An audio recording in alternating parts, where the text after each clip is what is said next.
Hello guys! So ఇదొచ్చేసి Pearl birthday gift unboxing video అనమాట. దీనికి ఏం గిఫ్ట్ పర్చేస్ చేశామనేది ఆల్రెడీ లాంగ్ వీడియోలో అయితే అప్లోడ్ చేశాను. Go and check out. సో ఇదొచ్చేసి గిఫ్ట్ మనకి 140 యూరోస్ అయితే పడింది. కొన్ని పార్ట్స్ అయితే అరేంజ్ చేయలేదు. అందుకని మా ఇంజనీర్ గారిని అయితే పిలుస్తున్నాను.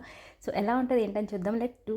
పని నిససా నిససా నిససా నిససా గరి గమ పమ గరి సని సరి ప గమ పనిని పనిని పనిని మమ మమ రి రి రి ని ని ని ని ద గరి గమ గ సని గరి సని సని గరి గమ మగ మమ మమ